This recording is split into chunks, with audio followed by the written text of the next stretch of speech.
Simple. ¿No? Primero, no podemos jugar a Dios. Jugar a ser Dios. Primera cuestión. Es decir, que Dios sabe más, infinitamente más. Entonces, por lo tanto, yo no puedo juzgar lo que te he dicho varias veces. Quién es bueno y quién es malo. Hay gente que está empeñada en ser mejor y hay gente que no, tal vez porque no se lo han enseñado. Entonces, no es que esto es una especie de dados que uno tira, casi le cae el vaso. Tira los dados y sale salvación o condenación. No es así. Existe una vida, ahí sí, una vida de fe, que yo creo que hay un después en el que hay premio y castigo. ¿Por qué? Porque justamente nos cortamos ahí, yo te decía, Ricardo, y te hago la pregunta. Puedes pensar si quieres en tus hijos. ¿Qué es lo que tú más deseas en tu vida? ¿Qué es el ansia más grande que tú tienes en tu vida? Como NN o como Ricardo Belmont. ¿Qué es lo que tú más quieres? Deseas, ansías, buscas. Dejar que mis hijos sean hombres de bien y que yo me muera antes que ellos. Ya. Son las dos cosas que más deseo. Ya, pero es, digamos, como un plan de futuro. Pero ahora, ¿qué es lo que más deseas en eso? Que sean felices. Ahí estamos. La felicidad. Es decir, un hombre que está bien de la cabeza, un hombre y una mujer, busca ser feliz. Correcto. Ser, no estar. Vuelvo a mis palabritas que me gusta tanto. Ya. Porque el que está medio caído está. Y es un hombre amargado. Salud, ya está menos amargado. Segundo, salud, ya no está amargado. Tercer, salud, se pone a bailar salsa. Y el cuarto, salud, sigue, etcétera, ¿no? Pero ese es estar, pues. Ese es estar con radicales OH. La química me falsea. Igual, desgraciadamente, la droga también es así, ¿no? Pero no vamos a entrar en ese tema ahora. Ese es estar feliz, pero eso es falso. Ser feliz, para ser verdadera felicidad, tendría que tener dos características. Infinita en intensidad e infinita en duración. Yo te preguntaría, pero como es una pregunta de conciencia, no te la voy a hacer. Me has hecho varias preguntas, me has agarrado. Sí, no te hacer la pregunta porque es de conciencia prácticamente. ¿Qué es lo que te hace ser feliz? A veces en la maestría, dando clases en la maestría, en temas de ética, ¿qué cosa es ser feliz? No estar, ¿no? Entonces dice, bueno, tener todas mis necesidades satisfechas. ¿Y cuáles son? Bueno, hay un ejemplo que pone Aristóteles, increíblemente crudo, ¿no? Dice, la felicidad que siente el sarnoso en rascarse. ¿No has visto que hay unos manitos para rascarse la espalda? Porque hay gente que no se puede rascar la espalda. Entonces esto dice, qué felicidad el sarnoso que se rasca su sarna, qué gusto le da, ¿no? Pero ser feliz tiene que ser infinita en duración, infinita en intensidad. Yo estoy seguro que no me puedes contestar ahorita qué cosa es lo que te da más felicidad. Es muy difícil. ¿Por qué? Porque la verdadera felicidad, aquí vengo yo a la respuesta concreta. Ser feliz es tener paz en la conciencia. Con falta de paz no se puede tener felicidad. La felicidad no se compra. La felicidad no la dan las cosas. Es tener paz en la conciencia. ¿Y qué cosa es paz? Tranquilidad en el orden. Es que hay que tener una vida ordenada. Lo que tú me decías, que a veces me lo dices con frecuencia, el saca voltero, el infiel, el que... Ok. Ese hombre que ve pasar una chica simpática, evidentemente mirará a una chica simpática, pero si tiene orden en su cabeza, va a decir, no, yo tengo mujer e hijos. Te voy a poner un ejemplo de un señor que tú y yo conocemos. Ya murió. Salía de su trabajo y pasaba delante de una de estas, cuando estaba de moda el Jirón de la Unión, y pasaba delante de un sitio que había, que se llama El Goody, justamente a media cuadra, en Mercaderes, al frente, casi donde estaba Pedro Pedías, por ahí, ¿no? Y sintió un olor muy rico de empanadas recién hechas, ¿no? Entonces quiso entrarse a comprar una empanada para comérsela y dice que sintió vergüenza. Si mi mujer y mis hijos no van a comer esto, yo por qué sí, y ellos no. No se comió la empanada. Pero cuando llegue a mi casa van a estar frías. Ese hombre tenía orden en su cabeza. O sea, porque si primero soy yo, y después soy yo, y después soy yo, ¿no? Estamos mal, ¿no? Entonces, por lo tanto, felicidad postiza no existe, pues, Ricardo.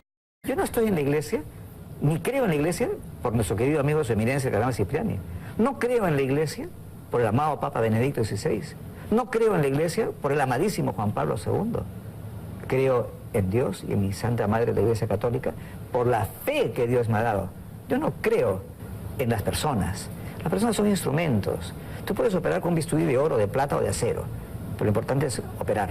Entonces, por lo tanto, el infierno es uno de los hechos más claros que aparece en el Evangelio y que Jesucristo, nuestro Señor, lo habla más claramente. Y dices tú, pero no me estás contestando a mi pregunta. Claro, porque la justicia, constante y perpetua voluntad de darle a cada uno lo suyo, si este sinvergüenza ha hecho una cosa y le ha ido de maravilla en esta vida, habrá gente que uno podría decir, es así un sinvergüenza, no decir malo, ¿eh? Un sinvergüenza, un desaprensivo, una persona egoísta y que solo ha pensado en sí y que ha hecho daño a los demás. No juzgo, porque al último instante juzgo. Pero le ha ido todo muy bien. La justicia me dice es que no puede quedar impune. No puede quedar una persona en que ha hecho esto y le fue de maravilla y no. Entonces la justicia dice, tiene que haber un justiprecio. Por lo tanto, cuando una persona muere, se presenta delante de Dios. Y Juan Pablo II dice la cosa más bonita que yo he oído, que nos miraremos en Cristo. Más que ver lo que tengo en números rojos o en azules, me voy a mirar en Cristo y yo me daré mi propio juicio. Y Juan de la Cruz, el gran carmelita del siglo XVI, decía, al atardecer, la muerte, serás interpelado por el amor. Entonces, por lo tanto, qué gusto da saber, Ricardo, que Dios no es una especie de con todo mi respeto a la SUNAT, ¿no? En que mira a ver cómo están los estados financieros y si pagas tus impuestos o no pagas, es la función que tiene que hacer la SUNAT. Dios no es así. No estoy diciendo que la SUNAT es mala, Dios no es así. Entonces me voy a hacer solo una pregunta. ¿Cuánto me amaste? ¿Cuánto me amaste tú? Y por amor a mí, ¿qué hiciste? Entonces el infierno sí es un sitio donde lo más terrible... Dicen que el infierno está acá. No. Dicen que el infierno para algunos está acá, la conciencia de uno es el infierno. Ricardo, pero hay gente que domestica la conciencia como domestica al león del circo. El león del circo me come, hay gente que saca un látigo y lo pone al león en su sitio. Hay gente que cuando empieza a pensar si lo que está haciendo está bien o está mal, ¡tac!, desenchufa la conciencia y no se arma problemas. Cuidado, te voy a contar una anécdota que me pasó. ¿Ya? Si estás en un laboratorio, te perdono este ejemplo. Te tengo que interrumpir. Vi una botella, estaba de visita en un laboratorio de metalotecnia. Y uno de los visitantes le dijo a la persona que estaba ahí, ¿qué cosa hay acá? Cianuro. Le dijo, pero ¿cómo no tiene letrero de cianuro? Lo usaban para electrólisis. Y lo está al alcance de la mano. Si esto se cae en segundos, muertos. Y yo pensaba, mientras este señor hablaba, ese veneno, con etiqueta o sin etiqueta, realmente es veneno. Aunque no tenga etiqueta, igualito mata. Entonces, por lo tanto, aquí en este caso decir, esto es una superstición, no es superstición, pero yo solo quiero decirte un punto. ¿Sabes qué va a ser lo peor del infierno? ¿Qué es peor? Te pregunto, ¿dolor físico o moral? Yo creo que el moral. Evidentemente. Tú fíjate que la Biblia pone un ejemplo. El físico ya lo calmas con una morfina. Claro. Y va a ser la pregunta que te dije que te iba a sorprender, ¿no? Te decía que el dolor moral es terrible, ¿no? La Biblia dice que el mayor sufrimiento es cuando se llora la muerte del hijo primogénito. Es un dolor moral terrible. Entonces, justamente en el infierno se odia, no se ama y uno se siente odiado. Eso está tan claro. Pero la pregunta que te iba a hacer y que se la hago a los televidentes, cuando tú y yo éramos chicos, adolescentes, ¿era tabú hablar de sexo? No se hablaba. Era tabú hablar, no, era un tema, no se hablaba. Prohibido. Y de repente pues, se hablaba. Hoy ya no es tabú. Que está... Ahora hay otro tabú.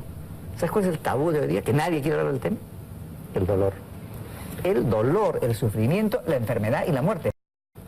¿Por qué asusta tanto la muerte? Porque indudablemente se acaba lo que antes hablábamos, la posibilidad de ser Corta, feliz. tienen que ser tu respuesta porque son 14. ¿Por qué? Porque hay conciencia. ¿Y si he hecho mal? Entonces, no es sabio ni santo el que nunca se equivoca, el que siempre rectifica. A este señor le haría una pregunta. Señor televidente que le he escrito al señor B, le pone esta pregunta. Y luego una pregunta, valga la redundancia. ¿Quién es más limpio? ¿El que nunca se ensucia o el que siempre se ducha? El segundo. Todos nos ensuciamos, todos tenemos mugre encima, Ricardo, hay que quitársela de encima. Más limpio el que siempre se ducha. Correcto. En situaciones críticas, este coincide conmigo, situaciones críticas, uno apela a Dios. Hasta el ateo cree en Dios. Alguien decía que, ¿cómo será de fuerte Dios? Que hasta el ateo cuando se asusta dice, Dios mío, ayúdame. Se le sale del alma. Y no cree en Dios, fíjate. No dice, ayúdame, ¿no? Al presidente de la federación, a nadie. Ese día pides a Dios a gritos. Eso es algo, ¿sabes por qué? Inexplicable. ¿Cómo me lo explicas? No. Génesis 1:26. Brevemente. Hay un mail que he leído que quieren que haga más referencias bíblicas, encantado, pero como los temas van saliendo, en el libro del Génesis se cuenta que Dios creó el mundo. En hebreo empieza, Bereshit para Elohim, Bereshit, en el principio. Y creó Dios tal cosa, y vio que era bueno. Y creó Dios tal cosa, hágase. Y llega al 1:26 y dice, hagamos. Ya no usa el imperativo, hágase. Hagamos al hombre a nuestra imagen y semejanza. Juan Pablo II veía la Trinidad, Dios Padre, Dios Hijo, Dios Espíritu. Hagamos al hombre a nuestra imagen y semejanza. Y en otro relato dice que le dio el aliento de vida. Le dio el aliento para darle vida. Bien, entonces, el hombre es el único que puede dialogar con Dios. ¿Por qué es eso? Porque tiene un chispazo del ser de Dios. Porque el perro no quiere ser feliz. El perro, el gato, la cucaracha, la mariposa, el gusano. ¿Qué felicidad de la cucaracha, no? No, el hombre sí. El hombre sufre. Pero aquí hay otra pregunta, y esto viene de una persona que está con un ser querido en el hospital. Que el padre le dé un mensaje a esa persona que ya perdió la esperanza, que el doctor le acaba de decir que le quedan los días contados. ¿Qué le puedes decir tú a ese enfermo? Voy a contestar, a esos familiares. Voy a contestar, pero te retruco la pregunta. ¿Tú quisieras que te lo dijeran a ti cuando quede poco tiempo? Que me lo dijeran a mí. ¿Tu familia? ¿Papá? Yo sí. ¿Por qué? Yo sí quisiera la verdad. Para arrepentirme. ¡Ah! Para arrepentirme, pero ni loco. Si tú me la estás poniendo fácil, me dice Ricardo, si te arrepientes, a pesar de eso... No, yo te estoy poniendo fácil porque es una conversión del corazón que es muy profunda. No es 4 más 2 más 3 más 5 elevado a la n igual salvación eterna, no es así. ¿Qué le diría yo a ese señor? Si ese señor, porque Ricardo Belmont Casinelli y Guillermo Ido Gambetta dialogan sobre unos temas que me dicen que llegan al alma, tal vez Dios se sirve de este medio para que esa persona sepa que tiene esperanza. La esperanza es lo que a veces pensamos que el demonio es monotemático, o sexo, o droga, o robo. No, Ricardo, más eficaz es achatarle la esperanza a la gente, que no tenga esperanza de nada. Entonces, es como uno pisa una araña en el suelo. Entonces, el tener una tentación contra la esperanza, no olvidemos que el demonio pues es bastante inteligente, ¿no? Entonces, aquí no caben esfuerzos, ¿eh? Aquí no caben esfuerzos. La gente esforzada ante Dios, no. A esa persona que está en el hospital le diría, señor, señora, tal vez Dios se sirve de Canal 11 RBC para que de repente usted busque más a Dios en su corazón, abra su corazón a Dios, lo deje entrar y tenga una comprensión profunda. Sí le diría eso. La pregunta es muy clara. ¿Para qué rezar si Dios ya sabe lo que va a pasar? Si la oración va a cambiar la voluntad de Dios, se reza, está bien enfermo. Tomás de Aquino lo explica de un modo muy claro. Siempre que a Cristo le pide un milagro, Cristo contesta, hágase conforme tú has creído. ¿Me explico? Supongamos que Dios me dice, si rezas hasta acá, te doy esto. Si rezas hasta acá, te doy esto. Si rezas hasta acá, te doy esto. Es decir, que hay una voluntad de Dios que está condicionada a nuestra fe. Es decir, me voy a caer, me caigo. Me caigo, pues, ¿no? Entonces, igual, Dios cuando le pedimos con fe y le pedimos con humildad, Dios no se deja ganar en generosidad. Yo le pido a Dios que Miki Rospigliosi, si nos está escuchando, cure, sane. No solamente por el bien de tanta gente que lo quiere, sino porque una vida vale la pena vivirse en buen modo. Pero si no fuera así, Dios sabe más.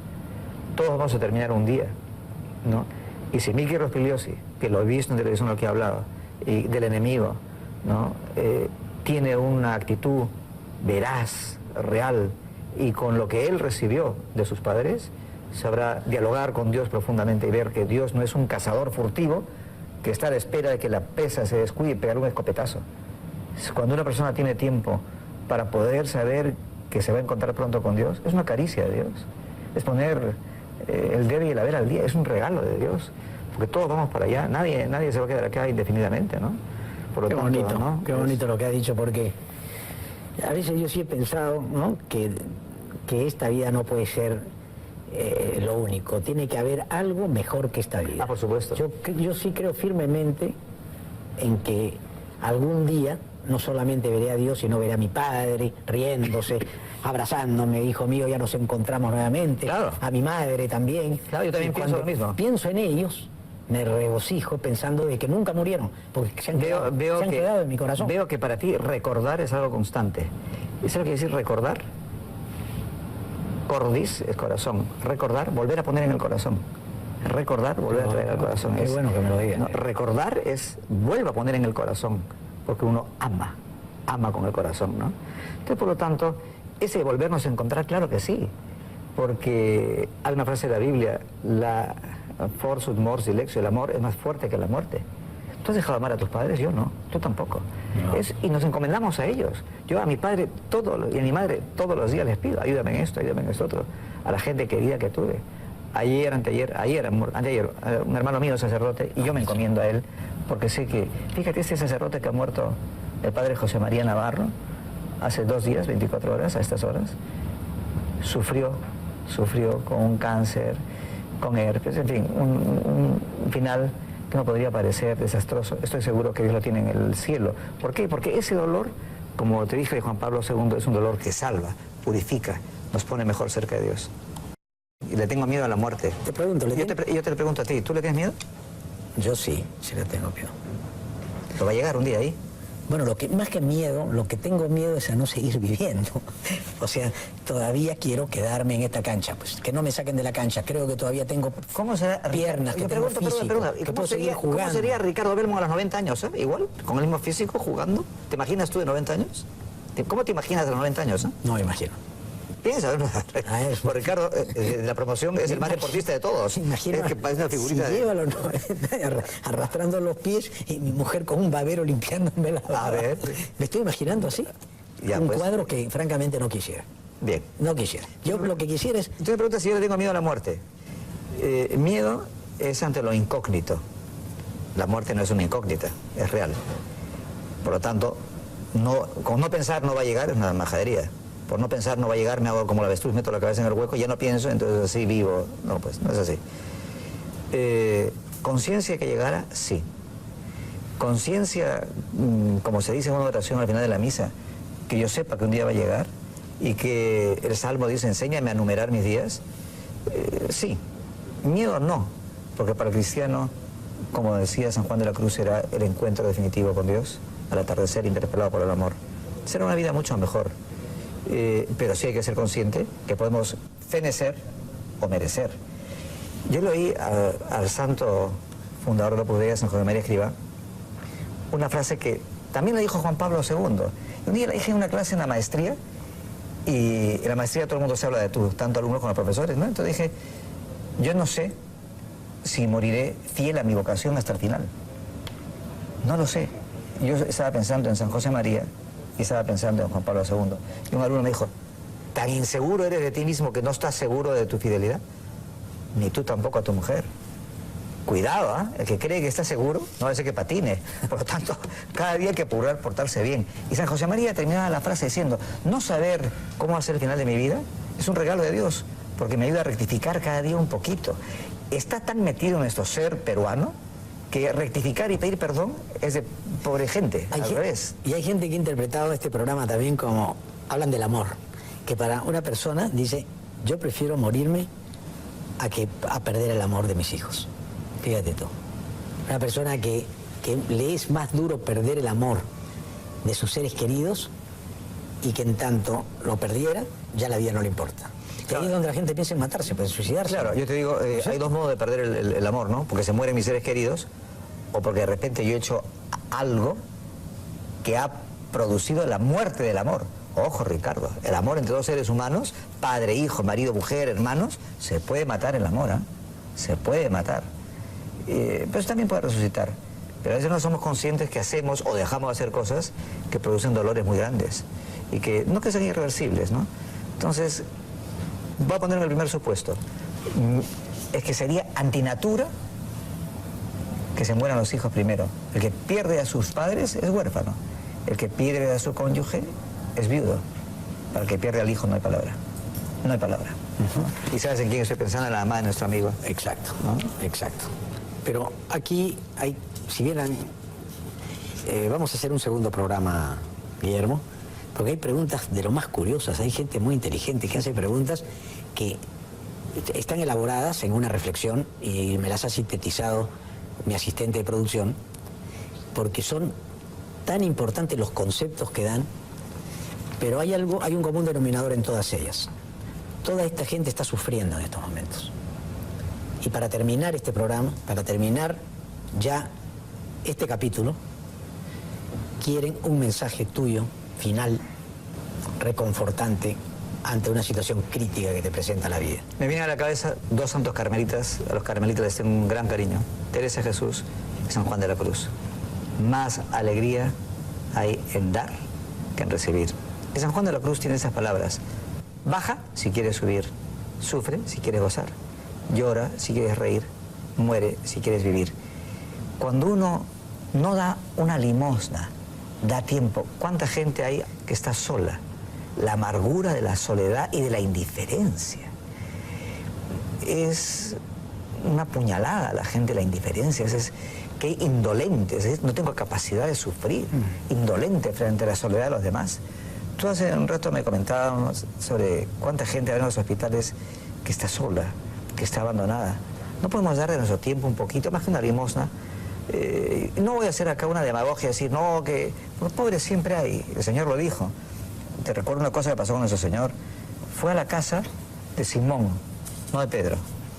Y entró una mujer de mala vida. No me quiero olvidar uno que me anota el nombre Bill Gates acá, para que te haga la pregunta de Bill Gates. Quiero terminar el hombre más rico del mundo, Bill Gates. Este suceso en la vida del Señor. Entró el Simón a la casa de Simón y se acercó una meretriz que estaba dolida de sus pecados y empezó, tan dolida al ver que estaba Jesús ahí, a lavarle los pies con un ungüento de nardo precioso. Dicen los escrituristas que ese perfume que esta mujer usaría para sus actividades era carísimo. Lo rompió y echó en los pies de Jesús este nardo precioso.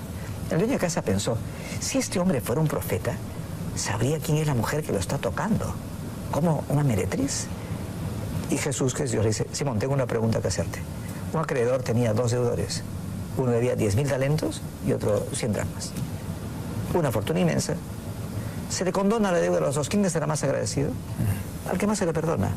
Y entonces él echa, ¿tú te das cuenta? Llegué a tu casa, costumbre judía esa, no me diste agua para lavar mis manos.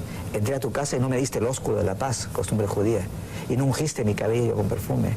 Esta mujer, mucho ha pecado, mucho ha amado, porque mucho se le ha perdonado.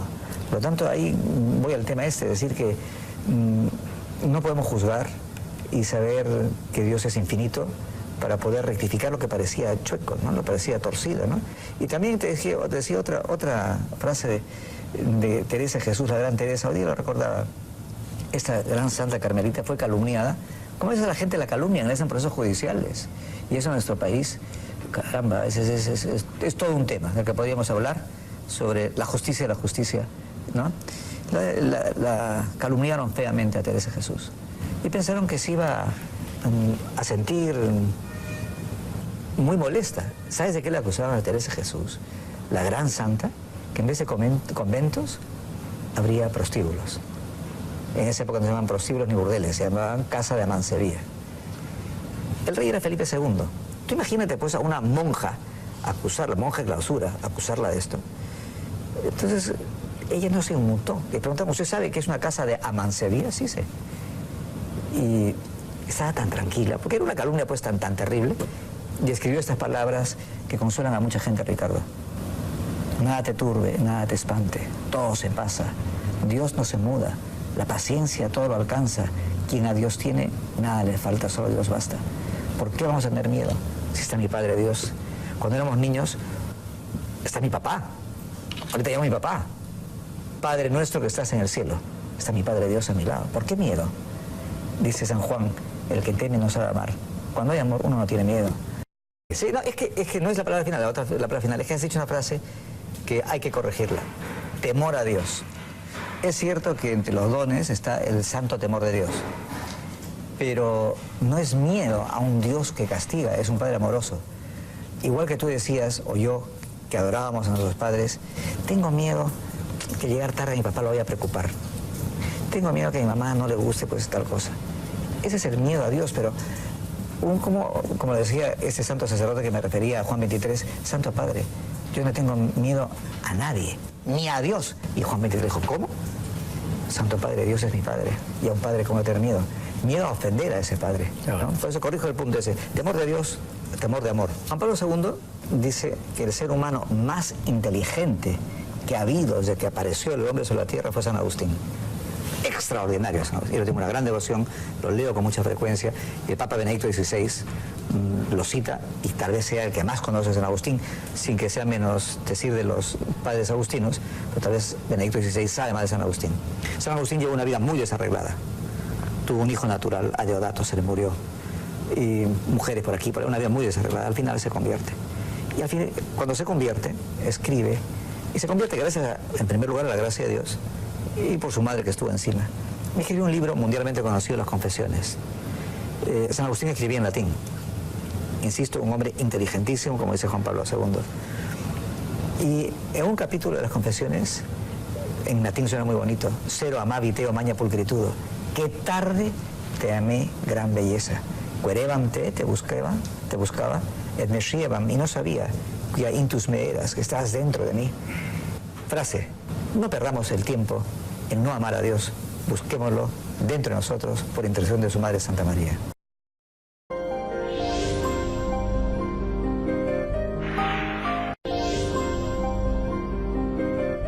Well, we talked about illness and we talked about death.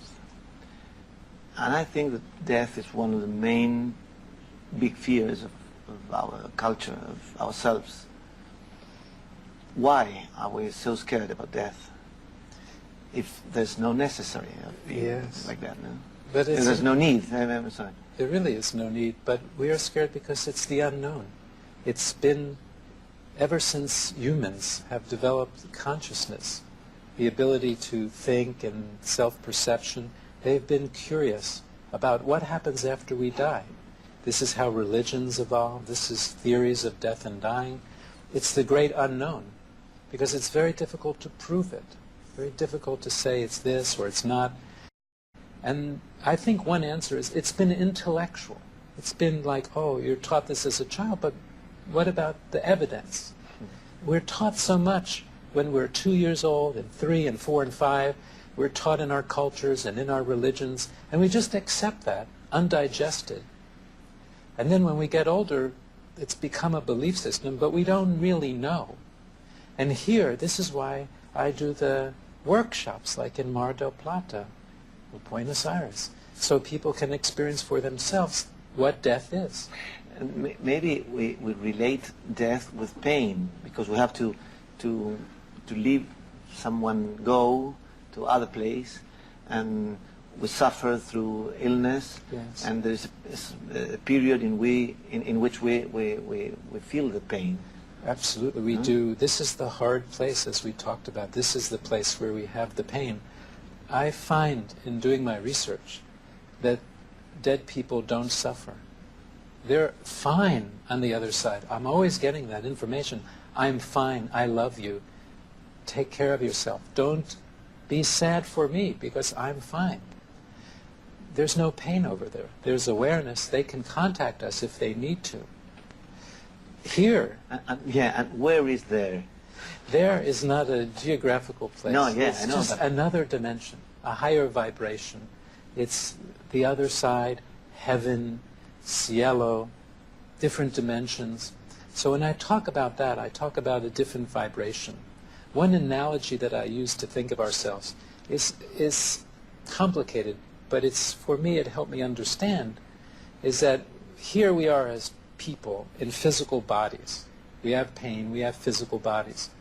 But our spirit, where do you go when you die? Well, maybe it's a higher vibration, but we're still us. It's our souls vibrating at a higher level. And maybe it's higher than that, but we don't necessarily lose our consciousness or our nature. So what I thought about was ice cubes. Sounds strange. Ice cubes Yes. that from their Yeah. freezer. Yes. Now we know what ice cubes, if ice cubes could think, they would think, I'm separate, I'm distinct. I have hard edges, right? I'm an ice cube, ice. Very concrete. See, Yeah. yellow. I put in, and I'm concrete, I'm separate from other ice cubes. I am my own boundaries. But if you heat the ice cubes, they become water, and they're connected, all one thing. Forever, spirit and water have been connected. Water is a metaphor for spirit. And what happens if you keep heating the water? It becomes disappears. air, yeah. It's It becomes steam, it's air, it's invisible, but it's still there. It's vibrating very rapidly now. We know that because we can take steam and condense it, it becomes water again, put it in the freezer, and it's ice again. It's a new life. A new life. A new life. but it's never lost the nature. I think we are like that. We're like the ice cubes in the physical bodies. When we die, we become the water. Concepts of God and beyond that, the steam, the invisible, the unknown. But then new life, coming back as an ice cube. So it explains how we can change our vibration, change our nature, and yet still be the same. It's incredible. When I was waiting here in front of this window an hour ago, I was looking through this landscape, and I was thinking about how concrete is this world. You can see here ships and trains and cars downstairs. And then there's the water. Yes. And then there's the open sky and that blue sky. Yes. And the clouds. And I was thinking all about that just to ask you about these two levels between concrete world there, down, and this other thing that we have to deal with both of them. And it's very hard to do that. It is. But it's our challenge, no? Absolutely, because they're connected. The worlds are connected. There's contact all the time between the worlds. And I've studied mediums, people who can bring messages from the other side, because this is part of being a psychiatrist. I need to understand in my structure, how do people do this? How does the mind connect and get this information? And because I've had this experience myself of people, mediums didn't even know I had a child that died, or my father, and now they're giving information, much like Catherine, but they didn't even know me. And they talk about these things. And so I wonder, how do they do this? So this is a connection to the other side. People in hypnosis, after death, can do this, death in a past life. And that's the voice of the masters. It may be, yes. I think they're spiritual guides, masters, angels, whatever word you want to use. So often we as humans get distracted by a word, and we forget. So people say to me sometimes, boy, they'll say, well, what are masters? What are masters? And I'll say, well, they're spiritual wisdom, intelligence, energy that don't need bodies on the other side. So I don't understand that. I said, think of them as angels. Oh, I know that. I know that. Yes. Just a word. Just to end, which is the message they have for us? Love. It's always the same message. Only love is real. Love each other. Be compassionate. Don't do these things. Don't hate. Don't do these negative things. It's all about love. That's the energy. That's why we're here. That's the big lesson. That's the only lesson. Love, love, love. And that keeps coming through. And that's what we have to master. Love. Thank you. Thank you very much. So, thank you. ¿Cuál es la meta en aprendizaje? ¿Cuál es la meta? Cada vez que regresamos a aprender, ¿hacia dónde vamos? ¿Qué tenemos que aprender? La lección grande, ¿cuál es? Tenía un conocimiento total del universo. En una obra notable, Bohm, el padre de la física contemporánea, dijo: el hombre ha logrado implodir el átomo, pero no ha llegado a conocerse a sí mismo. Es necesario autodescubrirse para adquirir la plenitud. Okay. Cuando yo me recuerdo, por ejemplo, de Francisco de Asís, cuya vida es un himno de amor a la humanidad, o cuando me recuerdo de Albert Schweitzer, que se hizo el apóstol del África, o me recuerdo de José Martí, este apóstol de las libertades, yo me pregunto cuántas veces será necesario volver, o quizás no más volver, porque ha evolucionado de tal forma que ha superado el nivel de las necesidades humanas y se transfiere para un mundo superior. Okay. Ella ha dicho que la ciencia no ha comprobado, la ciencia no comprueba, son los científicos. Hay algunos que han comprobado, desde William Crookes en la noche de 31 de mayo de 1875, el padre de la física, realizando experiencias de materialización, afirmó la inmortalidad del alma después de haber convivido con espíritus en su casa por 3 años. Hasta muy recientemente, el Dr. Firsoff, en Londres, padre de la astrofísica, llegó a definir el espíritu. Para mí, dijo, el espíritu es un ser de iteración universal, semejante a la gravedad y a la electricidad que piensa. Para nosotros los espiritistas, Dios es la inteligencia suprema del universo y la causa primera de todas las cosas. La inteligencia suprema del universo Y la causa de primera de todas todas las las cosas. cosas. Yo quiero preguntar a Ivaldo si siempre, aunque una persona haya sido perversa aquí en su vida, si siempre lo esperan espíritus superiores. Não, naturalmente, uma pessoa que não haya hecho amigos, que não haya realizado fenômenos de engrandecimento do amor, quando se despierta e no mais allá de la tumba, se despierta com sua consciência culpável e naturalmente sintoniza com espíritos semelhantes. Ay Dios, qué lío. Aqueles que na Terra lhe han contribuído para que fuera tão desdichado e tão negativo. Las personas que están en otros planos, ¿cuál es su función en los otros planos? O sea, una vez que uno ha muerto, que no está en esta vida, ¿qué aprende en el mundo espiritual? Progressam, evolucionam para futuras experiências com as criaturas da Terra. Quando eu me recuerdo de um Albert Einstein, me recuerdo de um Gandhi, que vieram à Terra para abrir os horizontes da ciência e do amor, sinto que prossiguen conquistando aún mais conhecimentos e sabedoria, para que a humanidade pueda salir deste momento de dolores e de angústias, abrindo espaços para a concepção verdadeiramente cristiana de Jesus. La humanidad solamente es lo que interesa y los otros planetas, y si hay seres en el universo, en otros universos. Sir James Jeans, el extraordinário padre de la astrofísica contemporânea, haciendo una análisis de esta posibilidad, dijo: en nuestra galaxia tenemos 200.000 millones de centros de vida.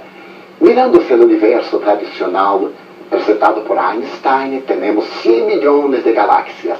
Partindo-se do princípio que a vida na Terra haya começado em determinado período e que outros planetas tinham as mesmas condições, há indudablemente vida fora da Terra.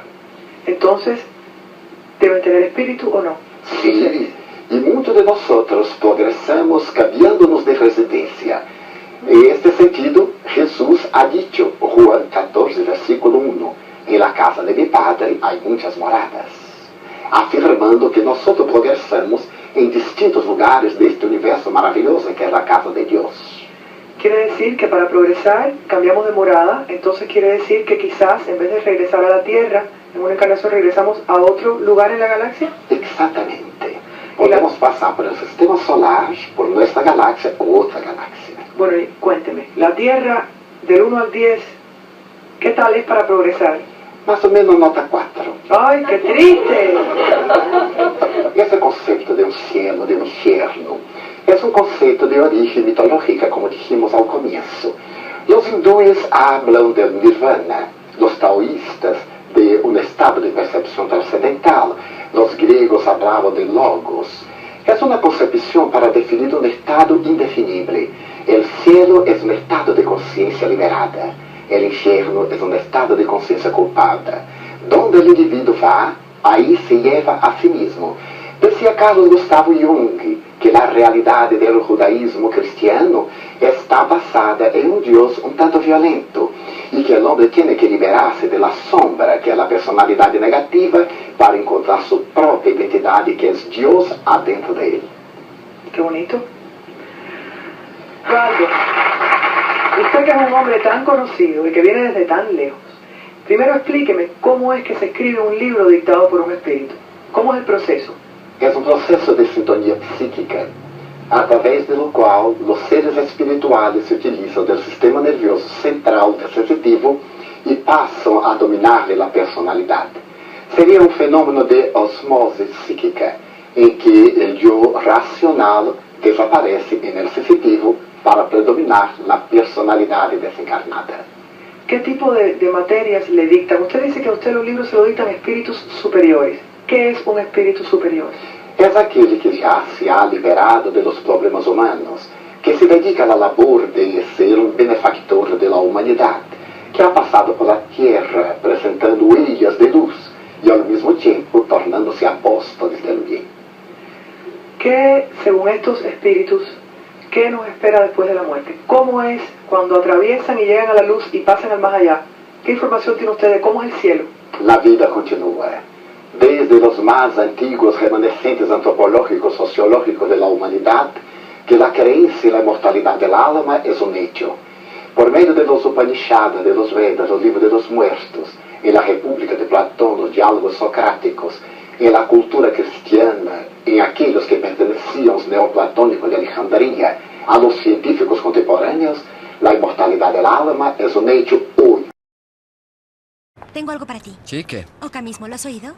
Acá mismo me suena como a película de terror. No, Oca mismo. Principio científico básico.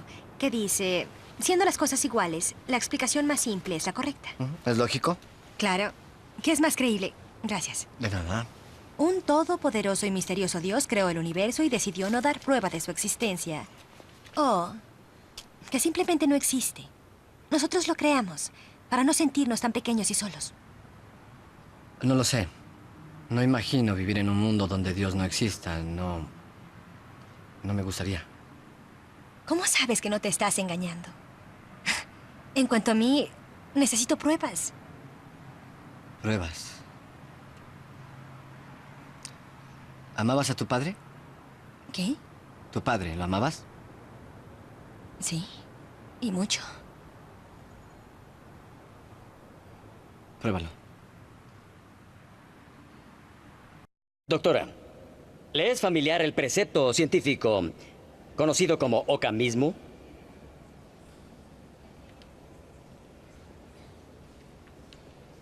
Sí. Siendo las cosas iguales, la explicación más simple tiende a ser la correcta. Exacto. Ahora, dígame qué es más creíble aquí. Que un mensaje extraterrestre se convierta en máquina mágica que la lleva hasta el centro de la galaxia para encontrarse con su querido padre y un segundo más tarde regrese a casa sin una sola prueba tangible. O que su experiencia es el resultado de ser una ingenua estrella en la actuación de despedida de S.R. Haden. Un hombre con medios, motivo y oportunidad de utilizarnos a todos como peones del más grande, elaborado y costoso engaño de todos los tiempos. Doctora Arroway, llega a nosotros sin ninguna evidencia, sin registros ni artefactos. Solo una historia que me apena pero carece de credibilidad. Más de 2 trillones de dólares se gastaron. Se perdieron docenas de vidas. ¿En verdad insistirá en decirnos que debemos creerle basados en la fe? Por favor, responda, doctora. ¿Sería posible que no hubiera pasado? Sí. Como científica tengo que aceptarlo como una opción. A ver si entendí bien. ¿Admite que no tiene absolutamente ninguna evidencia para respaldar su historia? Sí. ¿Admite que muy bien pudo haber alucinado todo esto? Sí. ¿Admite que nuestra posición respondería exactamente con el mismo grado de incredulidad y escepticismo? Sí. Entonces, ¿por qué no retira su testimonio y acepta que este viaje al centro de la galaxia, de hecho, jamás se llevó a cabo? Porque no puedo. Por favor.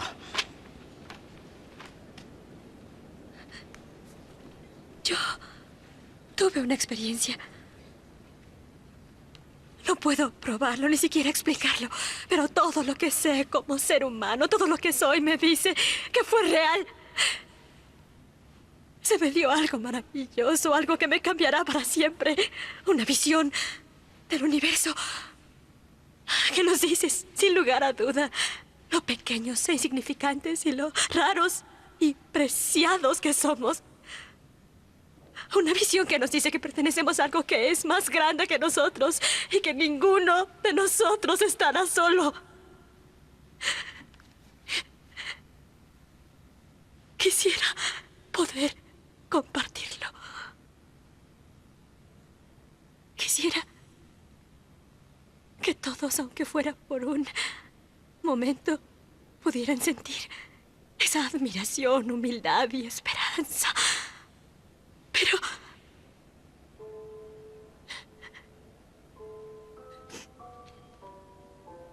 ese seguirá siendo mi deseo.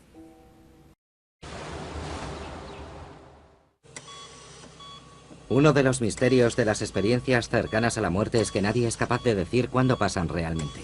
Pasan cuando nos acercamos a la muerte o cuando nos alejamos. Como en nuestros sueños. Nuestros sueños son producto de la actividad de un conglomerado de neuronas en el sistema nervioso central cuando dormimos. Y nuestra experiencia del mundo nos ayuda a poner las imágenes en algún tipo de orden. Nos pueden parecer imágenes extrañas cuando las vemos en el sueño, y probablemente ocurre lo mismo en las experiencias cercanas a la muerte. Cuando despiertas de ello, se empiezan a reclutar más partes del cerebro. Piensas en las cosas que están asentadas más profundamente en tu conciencia. Esas son las experiencias de tu vida. Y cuando vuelven a la vida, pasan a formar parte de tu experiencia. Entonces dices que tu vida ha pasado por delante de tus ojos. Me preocupa que cuanto más cuentes la historia, más te la creas. Se convierte en una historia real para ti. No significa que no tengas visiones cuando estás a punto de morir. No significa que tus visiones no sean precisas o que estés mintiendo. Creo que es normal que reflexiones sobre ello. Y cuanto más reflexionas sobre esto, la historia va ganando detalles. Mucha gente es escéptica. Y créeme, yo también sería escéptica si no me hubiera pasado a mí. Pero es tan real. Honestamente, creo que si escuchas y crees en ello, y le das al menos una oportunidad, aprenderás mucho, ya que hay algo espiritual ahí fuera. Alguien escéptico me diría que es por los medicamentos, por esto, por lo otro. Me da igual. Tenía los mejores psiquiatras, los mejores psicólogos. Al Sullivan está convencido de que no estaba fuera de sí, sino fuera de su cuerpo. No puedes cambiar mi forma de pensar, porque mi mente estaba ahí. Me pasó algo que realmente se me quedó grabado. El doctor Takata, al que nunca había visto antes, llegó a la sala de operaciones. Se presentó. Hola, soy el señor Sullivan. Buenas tardes, soy el doctor Takata. Soy Hiro Takata. Y soy cirujano cardiovascular. Y me dijo lo que iba a hacer. Vamos a extraer venas de las piernas y una arteria del pecho para hacerle 4 o 5 bypass. Yo lo estoy escuchando y de repente ya no tengo que seguir escuchándole. Estoy viendo lo que hace porque me di cuenta de que yo ya no estaba ahí escuchando. Había salido de mi cuerpo y me quedé mirando.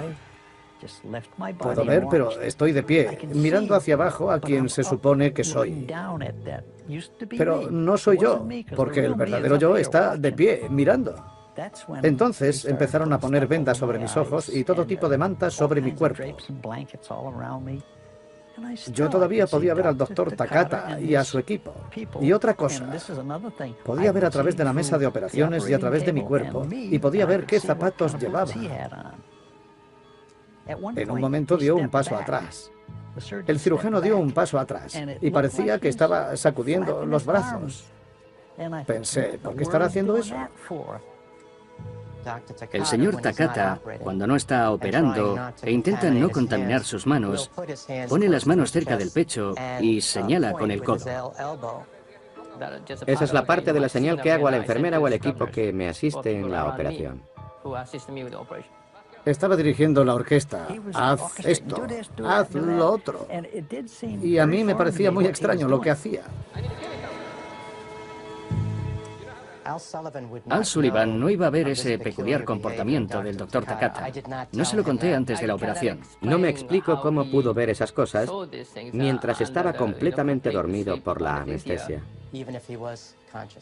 Aunque hubiera estado consciente, habría sido completamente imposible que Al viera los movimientos del doctor Takata, porque tenía una venda que le cubría los ojos completamente. Explícame eso. Explícamelo de cualquier manera científica. Por favor, explícame por qué ese hombre sabe eso. No existe explicación neurocientífica. Personal y profesionalmente no tengo miedo de decir que no lo sé, porque así es como aprendemos. Dentro de 20 o 30 años, quizá alguien pueda explicarlo. Quizá. Pero hasta que eso pase, el impulso de querer entender cómo es posible que la mente sobreviva al cuerpo nos llevará a buscar explicaciones posibles. La principal ley de la termodinámica dice que la energía no puede crearse ni destruirse. La conciencia, según algunas personas, es una forma de energía. En ese caso, esa energía persistirá incluso después de la muerte. Si se trata de una energía ordenada, que puede pedir una pizza o decir hola, ya es otro tema. Pero si la ciencia es capaz algún día de demostrar más allá de toda duda razonable que cuando mueres tu alma abandona tu cuerpo y va a otro sitio y persiste y sigue viva, entonces no existe la muerte. Entonces, ¿qué hacemos?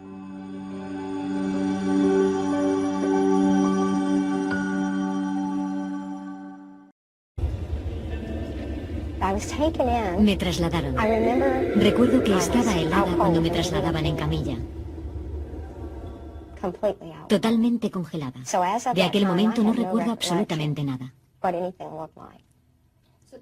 ¿Qué recuerdos tiene de la operación? Recuerdo que oí un sonido. Un sonido que era un re en la escala musical. Luego el sonido subió en picado por la escala y salí disparada por la cabeza. Después observé un cuerpo que se encontraba tumbado sobre una camilla. Vi a los cirujanos inclinados sobre el cuerpo. Me di cuenta de que era un cuerpo, mi cuerpo, pero no me relacioné con él. No supe que era el mío, que era yo misma. Suena muy extraño, pero en aquel momento lo sentí así. La operación que se le practicó a Pam consiste en suministrar al paciente anestesia total a través de un tubo endotraqueal. Después se le introduce una cánula en los vasos femorales. Los tubos se conectan ahí, consiguiendo una desviación cardiopulmonar. Luego se enfría su cuerpo hasta una temperatura de 14,5 grados centígrados. En este proceso de enfriamiento, su corazón se detiene, se produce una fibrilación ventricular y luego la parada total. Se le abre la cabeza, descubriendo el aneurisma en la base del cerebro. Entonces se le practica un drenaje que le vacía de sangre la cabeza y su circulación sanguínea se desvía hacia la máquina, que se detiene. Su cerebro no tiene sangre y no hay actividad eléctrica.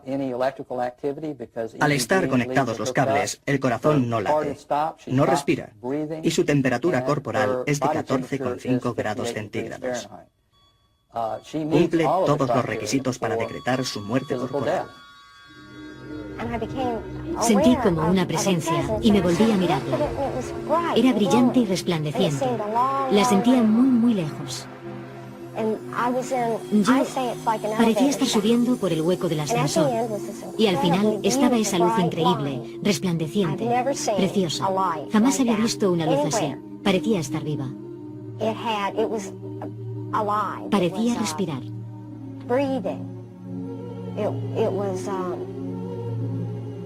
Me sentía en un lugar muy cálido, cómodo y acogedor. No sentía ningún miedo. Era maravilloso. Me acerqué a la luz. Empezaron a rodearme otras presencias. Eran personas que había perdido, parientes míos. Lo curioso es que mientras que permanece fría, sin sangre en el cerebro, no hay actividad eléctrica. ¿Dónde está Pam? ¿Está muerta? ¿Está viva? Está en el umbral de la muerte. Mientras iba en dirección a la luz, ella se purificaba. Reinaba la armonía. Se hacía líquida, plateada.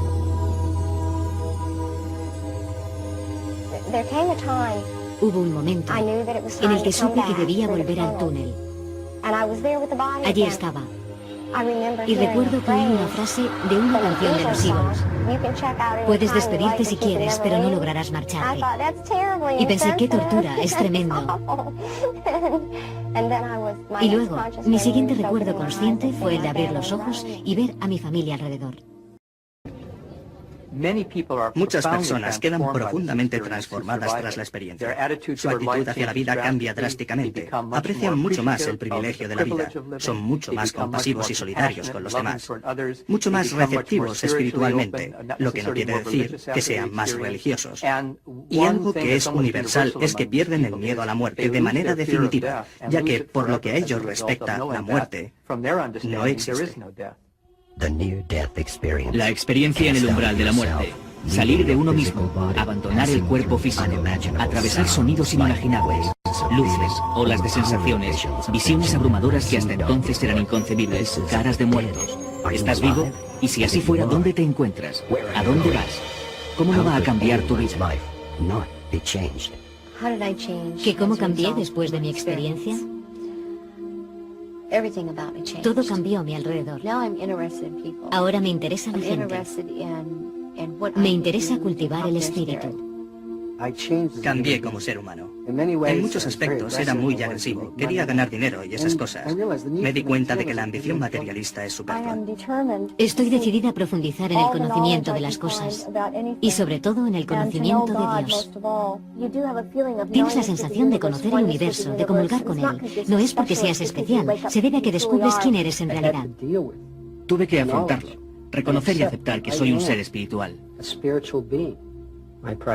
Ahora mi prioridad son las relaciones personales, la gente y mi vida personal.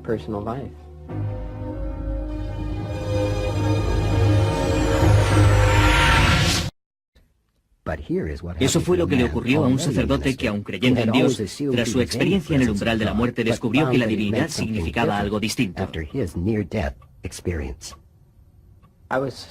Estaba durmiendo.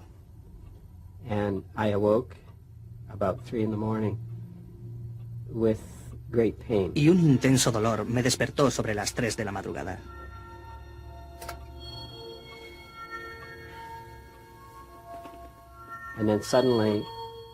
De repente sentí que me transportaban a otro lugar. Recuerdo que me volví fugazmente y vi a mi esposa durmiendo en la cama con mi cuerpo. Fui arrastrado hacia una luz brillante, un túnel giratorio de luz que se iba ampliando. Tenía la sensación de regresar a un lugar en el que ya había estado, como si volviera a casa, algo parecido. No sentía miedo, era muy apacible y estimulante. Eso es lo que recuerdo. Recuerdo una sensación de paz y tranquilidad. Y luego, de repente, estaba de nuevo en la cama, de vuelta a mi cuerpo. Recuerdo que pensé, Dios mío, otra vez no. De vuelta en este cuerpo con todas sus limitaciones. También de vuelta con mi esposa, mis hijos, mi perro, mi casa y todas las personas y cosas de las que disfruto en esta vida. Pero había vislumbrado algo muy distinto. Todo lo demás perdió su significado. No pretendo menospreciar a mi familia, pero así fue. Carecía de significado. Nada lo tenía. Ken Martin vislumbró algo distinto. Aquello que sintió fue tan inmenso, tan sobrecogedor, que todo lo demás, su mujer, sus hijos, su vocación, perdieron su significado. Hay hipnosis regresiva, pero hay una hipnosis progresiva. ¿Por qué alguien diría, cómo es que narro vidas futuras y vidas pasadas? ¿Qué estamos demostrando con ello? Pues estamos demostrando que el tiempo es únicamente lineal aquí en la Tierra. Presente, pasado y futuro están sucediendo en este mismo espacio y en este mismo tiempo. Lo que sucede aquí es muy hermoso, ¿no? Por ejemplo, cuando a nosotros se nos acaba el carvírico, ¿qué es el carvírico? Es como la pila que tiene tu celular. Tu celular tiene una pila para durar, digamos, 8 horas. De repente el cuerpo humano tiene esa energía, esa carga. De repente, si tú malgastas esta energía, digamos, haciendo cosas que no tienen que ver con tu pauta, te vas a desgastar más rápido. Tú bajas aquí a la Tierra, ¿no? Y de alguna manera ya tienes predeterminado todo lo que tú vienes a vivir. De alguna manera, a través del libre albedrío, si tú no cumples con esas cosas, pues hay que sacarte del cuerpo. No es que se pierda el tiempo, se pierden oportunidades. Entonces, ¿qué sucede? que en ese sentido me sacas tú del cuerpo físico, yo me conecto con el plano astral y desde el plano astral puedo hacer esas correcciones, por eso se pueden hacer las progresiones. Ahora bien, buena explicación la tuya. Ahora, si fuéramos, y lo somos, seres ascendidos, seres superiores encarnados en un cuerpo físico, ¿dónde quedó el destino? ¿Dónde quedó el albedrío? ¿Dónde quedó la voluntad? Porque cualquiera de nosotros diría, yo hago lo que se me pega la gana, pero ¿hasta qué límites tengo? Y si el Walt Disney ya fue prefabricado antes, ¿cuáles son los horizontes en los que nos movemos y el cuerpo astral hasta dónde se mueve y cómo cambiamos el destino, vía sueños, vía astral? Eso es bien importante, por ejemplo. Nosotros todo lo co-creamos en este plano de existencia a través de nuestras decisiones. Hay veces, por ejemplo, que ¿qué es lo que ya está escrito? ¿Sí? Lo que está escrito es nuestro plano de vuelo, pero como cualquier piloto, imagínate, yo voy a volar de aquí a Miami, pero como tú estabas mencionando, imagínate que de la nada hay una tormenta, tengo que tomar una vía alterna para llegar al mismo destino, y esas son nuestras decisiones, eso es el libre albedrío. A final de cuentas vamos a llegar al mismo puerto, ¿ok? Pero esas decisiones se toman desde el nivel débico, desde el yo soy, desde nuestro ángel dorado. Él está así como viendo esta pantallita que tú tienes. Entonces dice, mira, Ricardo se está moviendo para acá, ya se metió por un camino. Le mandas 2 ángeles que lo que hacen esos 2 ángeles es volverte a meter en el camino. Dijiste algo importante, registros akáshicos ya están manifestados, ahorita tocas ese tema. Es cierto que tenemos 2 ángeles, el guardián del umbral, al el menos ángel de la presencia, el bueno y el malo. ¿Para qué me sirve el bueno y para qué me sirve el malo? Ah, qué hermoso. Mira, el bueno lo que nos va a hacer es que, bueno, no hay bueno ni malo, hay evolutivo e involutivo, ¿no? Cuando nosotros estamos actuando desde nuestros chakras superiores, estamos con nuestro ángel evolutivo, ¿sí? Entonces, de alguna manera es el que, como te comentaba, ya me voy a salir y se me olvidan las llaves. ¿Quién me escondió las llaves? Si yo me salgo en ese momento y no generé el karma, que karma no es castigo, sino es una experiencia que yo voy a vivir, se me olvidan las llaves y entonces no me atropella la bicicleta con el señor del pan. Es una tontería, ¿no? Pero de repente imagínate que yo soy una persona que es muy agresiva, muy iracunda, ¿sí? Entonces, ¿qué va a pasar? Que el ángel involutivo me va a llevar con un cuate bien tremendo que me va a poner una lección de vida, que si yo no aprendo con esa lección, entonces en ese momento, ¿qué va a suceder? Vuelvo a entrar en otro círculo, Mi buen amigo, registros akáshicos, el guardián del umbral o el santo ser, catedral cósmica. ¿Te acuerdas que los Rosacruz tienen un libro de eso? Sí, total. ¿Para qué me sirve saber qué está escrito en los registros akáshicos? Uy, los registros akáshicos es algo maravilloso, mira. Cuando tu alma encarna por primera vez en este plano de existencia, tú llegas aquí con tu chip, que es una tableta esmeralda. Esa tableta esmeralda, haz de cuenta que la aduana es la luna. Llegas a la luna, metes tu chip y al meter ese chip se incrusta en la Matrix. Entonces toda la gente con la que tú vas a vivir experiencias en la Tierra se empiezan a enlazar, ¿ok? Eso al mismo tiempo tiene un backup en el mismo centro de la Tierra que se llaman los salones de Amenti. Claro. Correcto. Y luego ese tiene otro backup en el sol central de la galaxia, ¿ok? Entonces está triangulando toda la información, o sea, no hay manera. Y volviendo al tema de lo que tú decías de las progresiones, lo que tú no ves no es el futuro. Digamos que es una probabilidad de lo que va a ser ese futuro en base al pasado y al presente de lo que está viviendo esa persona. Ricardo, eso sería, según los científicos, una tierra paralela, un quantum, una tierra alterna, otra dimensión, otro yo, otra probabilidad cuántica. Exactamente. Y por eso se ve ese futuro distante. Ahora, rápido, un minuto, tocando los puntos, 50 segundos. Mi amigo, antes del corte. Dices, le temo a la muerte. Pero hay después de la muerte del cuerpo físico que muere o qué otros cuerpos sutiles hay. Digamos que, por ejemplo, el cuerpo astral, que es el alma, ese sigue. El cuerpo emocional sigue porque el cuerpo emocional es todo lo que tú te llevas de la tierra. Lo único que te vas a llevar puesto de la tierra, que comiste, que besaste, ¿sí me explico? ¿Qué sentiste? Tus sentimientos es el usufructo, ¿sí? Es lo que vienes a vivir a través de este cuerpo. El cuerpo mental desaparece, no es necesario. El cuerpo físico lo reciclamos a la madre tierra. Entonces el cuerpo astral es el que es eterno, tu alma es eterna. Se fue el cuerpo físico, lo velamos, el duelo, el luto, como quieras llamarlo, 3 días. Desaparece el cuerpo, es incinerado. ¿Ahí terminó la vida? No. Lo que yo he visto a través de mis experiencias, a través de la sanación, es lo siguiente. Cuando tú desencarnas, tu alma empieza en un proceso de regresión a la fuente, al yo soy. Lo primero que vamos a hacer, y no se trata de asustar a nadie porque no se trata de eso, es Cuando un buzo, por ejemplo, va muy abajo en el mar, tiene que entrar en una cámara de despresurización, porque si no, al entrar al submarino, a la plataforma, estallaría, ¿no?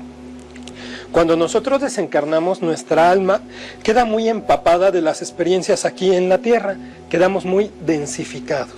Entonces nosotros vamos a pasar por un proceso que no es el infierno, es el purgatorio. Nuestra alma se va a limpiar, se va a limpiar, se va a limpiar, se va a limpiar, se va a hacer ligerita hasta que podamos entrar al primer cielo. En el primer cielo lo que sucede es que llega una entidad, una alma que le tengamos mucho aprecio, que puede ser mi mejor amigo, mi abuelita, mi hermano, mi madre, y me da la bienvenida al cielo, porque es un evento muy traumático para el ego, ¿sí? O sea, la personalidad que tú tuviste en esta tierra sigue vigente hasta que te encarnas nuevamente. Ese va a ser tu vehículo, por eso es vida después de la vida, ¿ok? Llegamos al cielo y entonces entramos en unas cámaras que nos van a seguir limpiando, van a llegar unos cirujanos psíquicos, que es como es arriba es abajo, es lo que yo hago aquí, lo mismo hago en el primer cielo. Entonces ahí me hago entender que ya desencarné, me pasan mi película y dicen, mira Ricardo, tú viniste a vivir a la Tierra estas experiencias, te quedaron pendientes estas materias. No pasa nada, a descansar y a disfrutar. Entonces voy a pasar un periodo de tiempo con mis guías, con mis maestros, con mi equipo de trabajo, con otras almas, con las que voy a intercambiar de alguna manera cositas. Por ejemplo, lo que es muy común en esta dimensión es el cuernazo, ¿no? Le puso el cuerno, lo engañó, entonces ese muchacho que pone el cuerno, pues de alguna manera va a vivir el arrepentimiento, y la mujer a la que le pusieron el cuerno, o viceversa, ¿verdad? Porque aquí puede ser lo que sea, vive, ¿qué? El perdón. Eso ya está escrito desde allá arriba. Esa persona que tú ves por primera vez a los ojos y de repente dices, ¡wow! ¿Sí? Eso es un contacto que ya es predeterminado. Puede haber muchas otras relaciones que lo que hacen al alma es ayudarla a evolucionar. Cuando estamos en esos planos, de repente, pues hay, digamos, simuladores allá arriba. El gran desafío aquí en la Tierra es la carne. Oye, nada más una pausa. Esos 7 cielos podrían ser los 7 niveles de Dante Alighieri de la Divina Comedia del siglo XIII. Muy parecido. Ese hombre se conectó y vio algo de lo cual son los niveles de conciencia. Totalmente. Oye, ¿el tercer cielo? El tercer cielo es, por ejemplo, cuando nosotros desarrollamos la parte creativa, ¿sí? En el tercer cielo ya descansamos, ya nos purificamos, entonces dices, ¿qué voy a trabajar ahora? Entonces como que tú tienes el temario. Aquí en la Tierra yo lo hago como si tú fueras a uno de estos parques de diversiones. Está la Casa de los Sustos, está la montaña rusa, está la de los espejos. Y dices, ¿qué atracciones me falta por vivir? Porque nadie se va de la Tierra hasta que no vive todas esas experiencias. Dices, por ejemplo, en esta encarnación yo voy a vivir, ¿qué te gusta? La opulencia, ¿sí? Voy a ser una persona que va a tener el toque del rey Midas, pero a cambio de eso voy a tener un gran vacío, ¿ok? Entonces es una persona que se encarna desde niño en una cuna de oro, empieza a tener mucho éxito, todas estas cosas, y de repente la vida se lo arrebata todo en un segundo. Entonces esa persona, ¿qué le van a decir? Tú pudiste llegar hasta este punto, pero ahora se te fue todo. Desde otro plano de conciencia tú vas a despertar y vas a volver a generar eso que era lo que te correspondía álmicamente, pero con otro nivel de conciencia. Por eso es que el alma va evolucionando poco a poco. Ahora, el siguiente cielo, el quinto, por ejemplo. Mira, el quinto, digamos que desde mi perspectiva humana no me alcanza. Te mentiría yo si te dijera qué hay en el quinto cielo. Desde este escalón como Ricardo no lo puedo ver porque digamos que ahí son construcciones geométricas. No son cuerpos etéricos como mandalas, como lo que vemos acá. Son seres de sexta y séptima dimensión que escapan al nivel dimensional de tercera de nosotros, ¿verdad? Sí, pero no se puede explicar más que con geometría sagrada. Exactamente. Y tú sabes de Fulcanelli, el libro que escribió de geometría y demás, cuando ellos hablaban que los mundos no son cuerpos físicos, podrían ser luz, energía, vapor, sílice o cualquier forma. Exactamente. ¿Por qué olvidamos esas experiencias? ¿Serían traumáticas? Sí, definitivamente. ¿Y por qué entras al túnel? Unos del conocimiento, otros del olvido. ¿Y por qué otros recuerdan y otros no? Pues mira, aquí todo depende de qué vengas tú a experimentar en esta encarnación. Por ejemplo, yo cuando nací, cuando era chavititito, yo traía, haz de cuenta, como tú que traes el apuntador, yo así era como un niño muy chistoso, porque de repente tenía un cuerpo de 2 años, pero yo podía hablar con el licenciado Villagómez, que estaba junto a mi casa, llegaba, platicaba con él de política, o iba junto con un magistrado de la Suprema Corte, y yo no sabía leer y le decía, oye, ¿qué piensas tú de lo que ocurrió con no sé quién? ¡Ah, qué niño tan libertino eras tú! Pues me pedaleaban. Bueno, el caso es que lo que estás explicando es que hay gente que tiene el chip abierto. Sí. Lo tiene no bloqueado con el velo del olvido. Exactamente, pero el velo del olvido, imagínate que si tú tuviste anteriormente a esta unas vidas muy traumáticas, si ya de por sí es un poco complicado llevar una sola vida, si te acuerdas de todo eso sería imposible llevar. Es de ahí donde nace la esquizofrenia. Muchas personas se desbloquean sin querer y de repente están percibiendo esta realidad y están percibiendo otras realidades. Ahora bien, ¿te acuerdas que el tema también era relacionado a los cuerpos sutiles? Sí, claro. Se pierde el cuerpo físico. Y es cierto que hay un astral, emocional, mental, búdico, crístico, mahaparanirvánico, nirvánico y demás. ¿Qué son esos niveles? ¿Todos llegamos a esos niveles o por qué se olvidan y al terminarlos que ahí empieza otra nueva reencarnación? Es al revés. Nosotros venimos desde el nivel débico, que es el más alto, que es el yo soy, y nosotros el término cuerpos está mal empleado porque lo que son campos de energía, ¿sí? Entonces venimos de lo más excelso a lo más denso. Cuando nuestra alma se precipitó aquí a la Tierra por primera vez, nosotros de alguna manera entramos en un estado de traumatismo, porque allá somos totalmente libres de divagar en todos los cielos, pero aquí en la Tierra pues de alguna manera estamos como en una prisión. Entonces, ves que este planeta se le llama planeta prisión, planeta cuarentena, que casi ya lo dejamos. De alguna manera. Ahora, ¿por qué vamos cayendo? Yo te voy a preguntar como si fuera, insisto, el abogado del diablo. ¿Por qué caer en un cuerpo físico para adquirir experiencias cuando ya éramos excelsos a imagen y semejanza de un ser superior? ¿Para qué volver a involucionar para volver a regresar? Por amor, ¿sí? Por amor a esta raza. Nosotros de donde venimos, desde este plano de creación, pues de alguna manera venimos como misioneros. Así como en algunas religiones hay gente que se va al Amazonas, ¿no? No evangelizar, sino ayudar a la gente. Netamente ayudar a la gente. De donde nosotros venimos, por eso no nos borran el chip. Porque de alguna manera, si nos borraran el chip, ¿cómo yo te ayudo? Por eso son la nostalgia a las estrellas. Total. Por eso que en el campo y que yo debería y que no estaría y demás. Esa añoranza es producto de esos viejos recuerdos que están en tu inconsciente. Totalmente de acuerdo.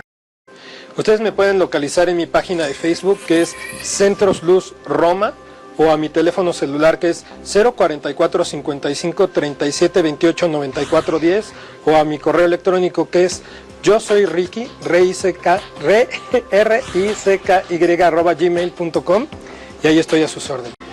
Los cuerpos, nos habíamos quedado. ¿Cuántos hay?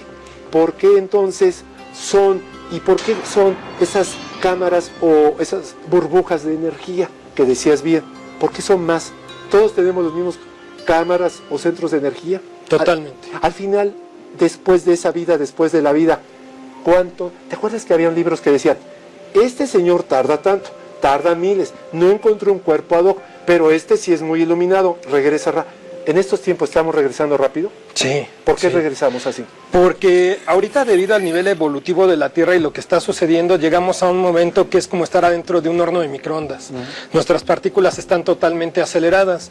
Pero volviendo, por ejemplo, aquí una cosa que sería muy importante mencionar para que la gente le vaya perdiendo el miedo a desencarnar, para mí no existe la palabra muerte, es que cuando tú llegas, por ejemplo, al cielo, hay aproximadamente alrededor de la Tierra como 170 escuelas etéricas de luz. Son como universidades a donde tú, de acuerdo a tu nivel de vibración, tu grupo álmico y todo este rollo, te reencuentras con todas las personas que has estado reencarnando, ¿ok? Y entonces en ese plano de creación es de donde nosotros, por eso volvemos a planear nuestra vida, podemos de alguna manera ver. Tú decides, o sea, no hay un patrón de decir desencarno y voy a reencarnar en 10 años. Oye, ¿te habías fijado que nos identificamos mucho, que dicen, lo recuerdo y me cayó bien por el tipo de mirada? Es cierto que eso nunca se pierde hasta la eternidad. Cambia tu aspecto, pero la mirada, ¿es cierto que es la misma? La mirada y el timbre de la voz ¿no cambian? No cambian. Ah, caray, esa no me la sabía. Me sabía lo de la mirada, pero el timbre, no. Oye, los 144,000 que estábamos hablando a la hora de la comida, ¿puedes explicarnos si es un concepto religioso? O no me digas que de estos 7,000 millones que somos, solo ellos serán la sexta raza raíz. El 144.000 es un número exponencial. ¿Qué quiere decir? Que esto es como cuando jugábamos escondidillas y éramos niños y tú salvabas a todos tus compañeros, ¿no? O sea, son 144.000 los que se eligieron para encarnar a Quetzalcóatl. A Quetzalcóatl, ¿quién es? El Cristo. Por eso dicen algunas escrituras que el regreso del Cristo será en masa. Estas personas de alguna manera fueron pioneros en el proceso de ascensión, pero digamos que de alguna manera a todos los que sean, no me gusta utilizar la palabra alumno maestro porque es crear jerarquías, pero digamos a la gente responsable energéticamente de estas personas, no nada más serán 144.000, es un número exponencial. Si tú alcanzas el nivel de vibración de tu maestro, que en este caso son 12 Hz para este tiempo, o como dijeran los pleyadianos, 1200 unidades, ¿sí? Entonces tú tienes el nivel mínimo básico de amor encarnado, ¿sí? Para poder hacer la transición. Te lo voy a ligar con este. Y si llegamos, y algunos pocos llegamos, ¿serías un superhumano como un Deva? Pues digamos que en las claves de Enoch hablan de eso, ¿no? Del Adán Catmón, de un superhumano, pero ¿te acuerdas nosotros... del hombre primigenio que era el molde de los cabalistas con su árbol de la vida y el Yetzirah y el Suar? Desde luego, pero digamos que eso es ego, ¿sí? Eso es porque en el proceso oscuro de la Tierra, en el proceso de cocreación, pues los cabalistas, aunque muy iluminados ellos, gran respeto tengo por ellos, pero seguíamos en el aspecto del ego y estábamos dormidos. No percibían que ese superhumano es de donde nosotros veníamos. ¿Tú te acuerdas que me hablabas de los cuerpos sutiles? Sí. El superhumano de alguna manera es nuestro cuerpo débico, y ese en amor fue que se fue densificando y ahorita por eso se llama proceso de ascensión. Oye, y el término nirvánico, paranirvánico y mahaparanirvánico que ves de los tibetanos, budistas y demás, ¿tiene algo que ver con ello? Claro, totalmente. Ese estado de conciencia es un estado, pero aquí en la Tierra, es un estado que se le llama dicha, porque el estado de dicha es, por ejemplo, cuando tú estás triste, pero tú sabes que es transitorio, así como cuando estás muy efervescente, es transitorio. La dicha es estar a gusto con lo que estás haciendo. Oye, y los planos elementales como duendes, gnomos y demás, ¿ellos fueron humanos, no son humanos, otra creación diferente o son evoluciones diferentes, humanos, ángeles y elementales? ¿Qué son ellos? Lo dijiste perfecto, son otra evolución diferente. Los hermanitos elementales se encarnan, bueno, sí, no son carne, pero digamos de alguna manera se incrustan, y ellos son los que generan las plantas, los minerales, generan todas esas cosas, las aguas, ¿sí? Y ellos son los que cuidan el medio ambiente en la Tierra un poco. ¿Por qué a veces rechazan al humano y no lo quieren ver y le temen? Por la vibración. ¿Te acuerdas que en el inconsciente colectivo se habla de esa persona es bien pesada? Sí. Entonces esa densificación es lo que los hace, yo no quiero nada con este cuate, sí. ¿No? Por lo cual se mantienen separados al humano porque lo consideran denso, ignorante y necio. Exactamente, lo vemos bien claro en Blancanieves. En la película de Blancanieves vemos como ella, que tiene un alma pura, todos los animalitos y todo, ¿no? Los enanos no son enanos, son trolls, obviamente. Entonces ellos llegan y conviven con ella porque tiene un alma pura. Fíjate, tenemos 60 segundos. ¿Qué conclusión nos darías para creer en la vida después de la vida? Pues la conclusión sería que a mí no me crean nada, ¿no? O sea, la conclusión es que lo vivan, ¿sí? O sea, que pueden vivir una experiencia de regresión con algún especialista y ahí lo pueden probar, obviamente con un propósito, porque no se trata de algo de curiosidad porque es un poco peligroso, pero si requieren, si tienen alguna fobia o cualquier cosa que no es de esta vida y ya identificaron, hagan una regresión y vean cuál fue su envoltura en carne que tuvieron antes de estar en este personaje. Por eso estás de acuerdo que hay que creer en las vidas anteriores, posteriores, progresiones, regresiones y finalmente somos seres eternos, seres a la imagen y semejanza de ese ser creador. Las culturas ancestrales ya nos han apuntado durante toda la historia que cuando un individuo conquista la muerte, la acepta, la comprende, entonces la trasciende y pasa a dejar de sobrevivir con miedo a vivir en confianza y así se acuna en un estado de libertad. Anita Moorjani es otra de las grandes experiencias a las que se puede acceder. Anita Moorjani era una persona que tenía un cáncer terminal, estaba absolutamente esquelética, ingresada en el hospital, con unos tumores por todo el cuerpo en metástasis del tamaño, como ella dice, de un limón.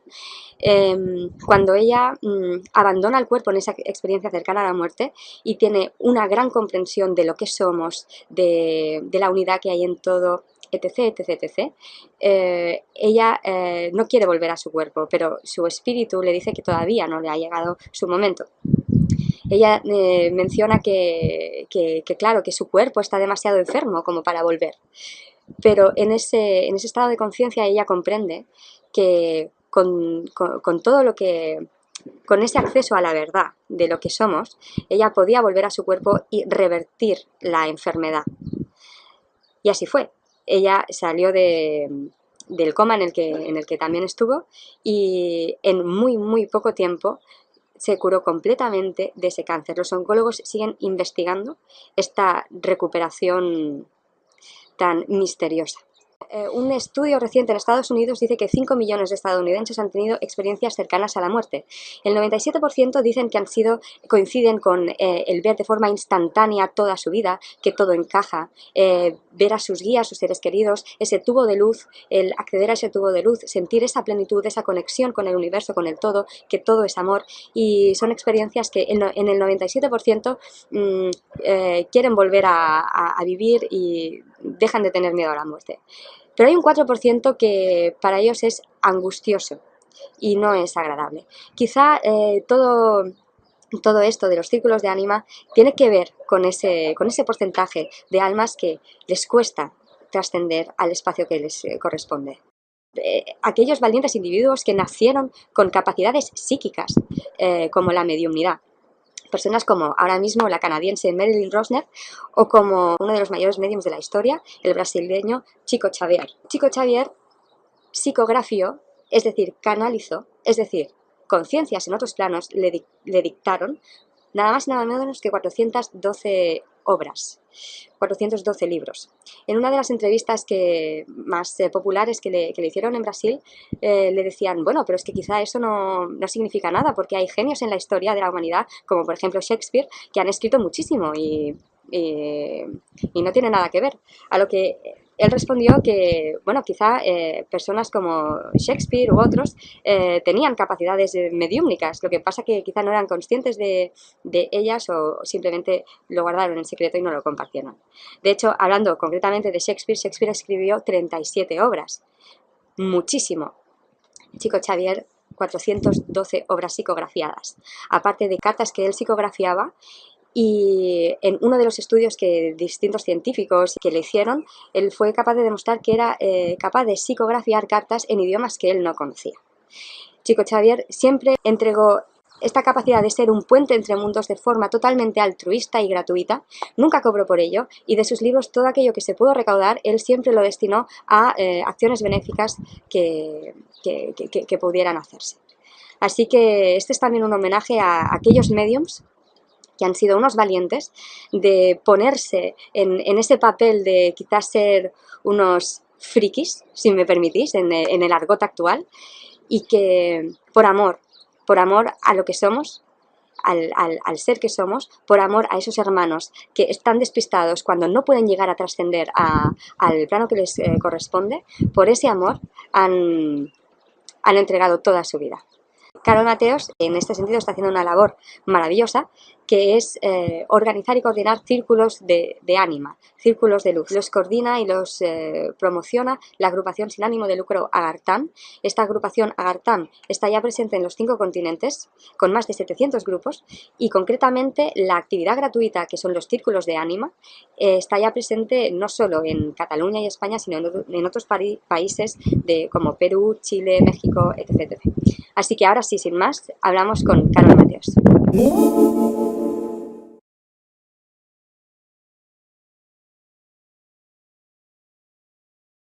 Vamos a conocer un poco más qué son los círculos de ánima y te voy a preguntar, Carol, ¿qué son y cuántos hay en estos momentos y cómo se está expandiendo todo esto?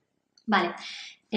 Bueno, los círculos de ánima son unos círculos que se hacen con la unión de personas, con la unión de la energía del corazón de las personas, para crear un espacio de luz, de sanación, y el motivo número 1 es para ayudar a conciencias en tránsito, estas conciencias que dejaron su cuerpo y que se quedaron a medio camino hacia el plano que por naturaleza nos corresponde una vez que dejamos nuestro cuerpo físico, esta realidad física. Pues durante ese proceso se quedan a mitad de camino y estos círculos lo que pretenden es crear un espacio de sanación, de luz, de amor y sobre todo de conciencia para que se les pueda ayudar a dar ese paso, a desanclarse de esas limitaciones que no les permiten dirigirse hacia ese plano. Y además es un círculo que a medida que lo hemos ido realizando se ha visto que también ayuda mucho a los familiares y a las personas que estamos aquí, que lo estamos realizando. A veces por resonancias emocionales o de los casos que surgen, también por supuesto por los procesos de duelo de personas que vienen y tienen, pues están en medio de un proceso de duelo, pues este tipo de círculos también les ayuda. Y bueno, a nivel más profundo, a nivel ya incluso terapéutico. Pero vaya, eso ya es un aspecto más, pero la función principal es esa, es ayudar a este tipo de conciencias.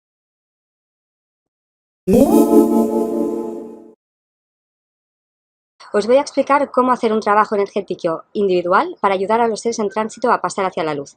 Es una pregunta que le hicimos a Carol en la entrevista, pero con todo lo que llegamos a hablar, al final este tema se quedó en el tintero. Así que para aquellas personas que percibís a estas conciencias, a estas energías, os transmito lo que Carol comparte en sus talleres y que personalmente creo que es un trabajo muy, muy hermoso e interesante. Bien, primero nos pondremos en un sitio, en un espacio en el que nos sintamos cómodos y haremos una pequeña meditación. Yo voy a compartir la que yo hago, que la he sacado de conversaciones que he mantenido con Carmen Pérez de la Iz, pero cada uno tiene su método. Primero nos pondremos en una posición cómoda, de pie o sentados, no importa. Inspiraremos, haremos unas respiraciones en las que intentaremos relajarnos, entrar en el cuerpo y iremos visualizando cómo la energía desde el centro del universo, desde el centro del cosmos, desciende y baja como una luz brillante y entra por nuestro séptimo chakra y el chakra de la corona y va descendiendo y llenando de luz y abriendo todos nuestros chakras. Luego sentiremos cómo desde el corazón de la Tierra se enciende un fuego y ese fuego que proviene del centro de la Tierra va subiendo y va subiendo así su energía y se va introduciendo desde el primer chakra y va subiendo, subiendo, subiendo. Con esta energía de la Tierra lo que vamos a hacer es anclarnos. Anclarnos es muy importante cuando hacemos trabajos energéticos, muy, muy importante. Bien, con esta sensación de anclaje, con esta energía del fuego de la Tierra, vamos a sentir un punto de unión que puede ser en el plexo solar o puede ser en el corazón, de estas dos energías, dos energías del cielo y de la Tierra. Cuando estamos en este punto, podemos visualizar cómo nuestra aura, nuestro campo áurico, se fortalece, crece y conectamos con la sensación de plenitud, paz que aporta cuando conectamos con la fuente, con nuestro verdadero ser interior. Desde esa paz es cuando podemos establecer contacto con cualquier plano dimensional, desde esa paz. Bien, en ese momento lo que hacemos es visualizar y proyectar con nuestra intención enfrente de nosotros un tubo de luz que desciende desde el centro del universo hasta la Tierra. Un tubo de luz muy amplio, de unos 1,5 metros, 2 metros de ancho. Y entonces, con este tubo de luz, lo que hacemos es invocar la presencia de la energía del rayo azul. Aquellos que sintonicéis y resonéis con los arcángeles, ya sabéis que esta es la frecuencia del arcángel Miguel. Y los que no sintonicéis con los arcángeles, simplemente con la frecuencia de la fuerza del rayo azul, visualizar cómo este rayo azul está coronando este tubo de luz. En este momento también os pido que visualicéis cómo desciende otra vez desde el centro del universo otro tubo de luz que os abraza completamente, del mismo modo que el tubo de luz que habéis proyectado enfrente. No importa el orden, podéis visualizar primero vuestro tubo de luz y luego el de delante. Bien, en este punto lo que hacemos es abrir las antenas y abrir la comunicación a estas conciencias, a estas energías. Y preguntar de forma telepática desde el corazón qué necesitan, cómo están, qué precisan. Y aquí es donde cada uno con su maestro interior va a hacer de forma perfecta lo que se precise. Simplemente os puedo decir de que pensar que estos seres en tránsito, estas energías son hermanos y que tienen algún tipo de vínculo emocional que les está anclando a este espacio de interdimensiones. Por lo tanto, como a un amigo, desde el corazón, transmitirle pues paz, confianza, que no ocurre nada, que está en medio de un proceso normal y natural, que delante tiene un tubo de luz, que es un portal energético, que si accede a él va a poder de forma fácil acceder al plano que le corresponde. Podéis invocar a aquellos que resonéis con todo esto, a los guías, a maestros, etc. Y le podéis decir a esta conciencia de que es en ese tubo de luz y conectando con esa energía cuando va a poder entrar en contacto con sus seres queridos que ya están en el otro plano, con sus guías, con la divinidad que él es, y es en ese otro plano cuando va a saber que todo tenía un sentido, que todo tenía un porqué y un para qué, y que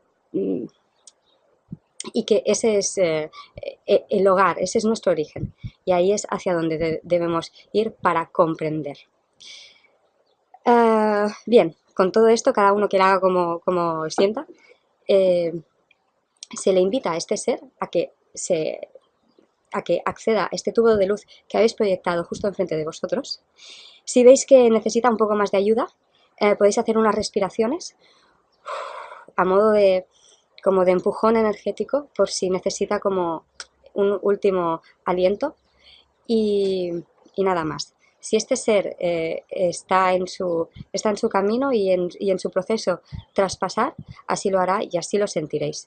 Y si no es un momento, simplemente os dirigís a esta conciencia y le decís que le habéis ayudado en lo que habéis podido y que ahora le pedís que se dirija a el espacio del universo que le corresponde por orden divino, o al espacio de frecuencia en el universo que le corresponde por orden divino. Y nada más. Esta conciencia, este ser, lo que hará en este momento cuando vosotros digáis esto, va a respetar vuestro espacio energético y se va a dirigir a ese sitio. Lo que podéis hacer también es a esta conciencia, le podéis decir mentalmente, telepáticamente desde el corazón, que se dirija a aquellos círculos de ánima, por ejemplo, a aquellos círculos de luz, a aquellas personas que se dedican a esto en todo el planeta, para que les puedan ayudar a acabar de comprender y trascender. Simplemente con esta información, como en aquella dimensión en la que están no hay ni espacio ni tiempo, ellos van a saber encontrar nuevas oportunidades para trascender. Cuando esto lo acabáis, podéis decir algo como: este tubo de luz se ha cerrado, y podéis visualizar algo así como vuestra energía, como que el tubo que habéis visualizado en vosotros como que se desconecta, se va disolviendo, llenándoos de energía de luz, y podéis pedir mentalmente que vuestra energía se armonice de forma perfecta para estar presentes en el aquí y en el ahora.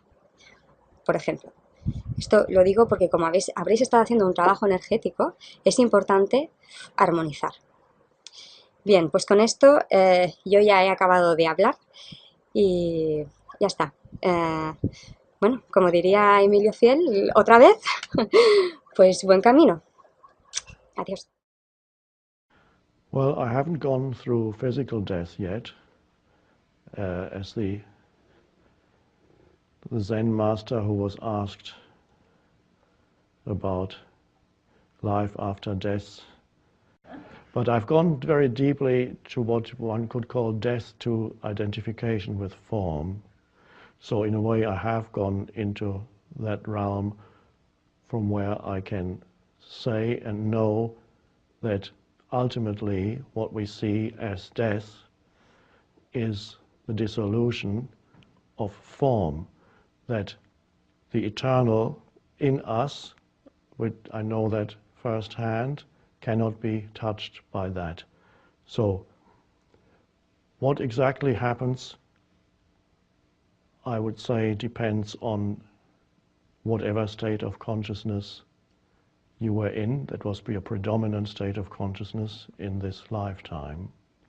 If in this lifetime you were continuously identified with form, your body, or the psychological form of me, that means consciousness, this expression of consciousness, was still in a somewhat dreamlike state, which is identification with form, and you can easily extrapolate from that if the tendency of consciousness to identify with form was still there, which in other ways the awakening had not happened.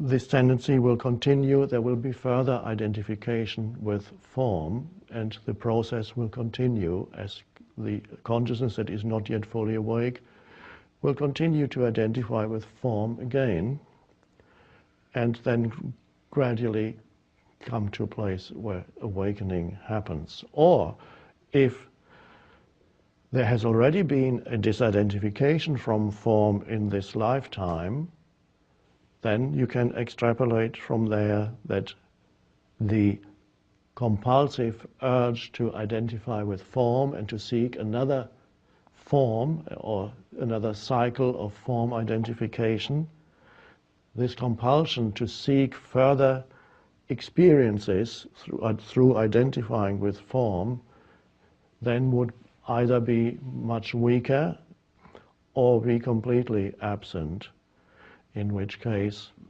the consciousness that you are is no longer bound to this realm and will not seek to re-experience the realm of form. But in either case, you really, I can tell you that all is well. It does not really matter whether this person now needs further experiences of identification, in which case this will happen, or whether he's already free of this urge, in which case he will move on and live in a realm that we can't even conceive of from where we are here. I get a sense deep within in the forms of what that is, but we don't need to talk about it here. All we know is nothing. This is the beginning of the Course in Miracles, which is the entire Course in Miracles summarized in 2 lines. Nothing real can be threatened. Nothing unreal exists. Herein lies the peace of God. That which is real in him is beyond form. Anybody can know that when you see a dead body, you realize that this is no longer whom you knew. This is not the being that you knew. This is only a shell. So nothing real can be threatened. Nothing unreal ultimately exists. This is why sages from all traditions speak of this realm of form as ultimately illusory. It depends what level you look at. The important thing is all is well. Beyond the appearance on the level of form, which is the only level where death exists, it is the transition from one form into another form, or from one form into formlessness. That is what death is, no more than that. Nothing real dies. Nothing real dies. Which is to say, ultimately, there is no such thing as death. There only seems to be. It's a transmutation of form. Either form dissolves or seeks some other form, some other identification with form. That, for you, of course, to go into stillness in the face of death, to go into stillness is important, to become still within yourself, especially when you are sitting with somebody who is going through the death process, or you are confronted with somebody who has just died next to you, whatever. To be with that, immediately close your eyes, go into the deep stillness where you realize who you are. And once you realize who you are, which is formless consciousness, then you realize also that nothing real died. Nothing real died, which is to say, ultimately there is no death. It does not mean that you can't feel sad. You can allow yourself to feel tears and to feel sad, and at the same time realize that nothing real died. That happened to me when my parents died 2 years ago within the space of 6 months, both of them. So to be confronted with the death of a loved one in a short period of time, yes, there were tears and there was sadness, and at the same time there was the realization that ultimately there is no death, and who they were in their essence has not been destroyed, just as I know that I in my essence cannot be destroyed. And so that comes from that. It comes from self-realization or self-knowledge, the realization that the other also is beyond death. That's so you can have the coexistence of, yes, on this level, there is a place for sadness and mourning and tears. If it happens, it comes in waves. You may have noticed usually if somebody close to you dies, the sadness comes in waves at you, and then you cry, and then it leaves you, and then comes another wave. And even when the wave comes, there can be an undercurrent of peace. So you're not totally in that emotion, you're not totally consumed by it, it exists there in your own spaciousness. And the spaciousness underneath the emotion is the peace. And it's only from that inner peace that you can realize the truth behind death.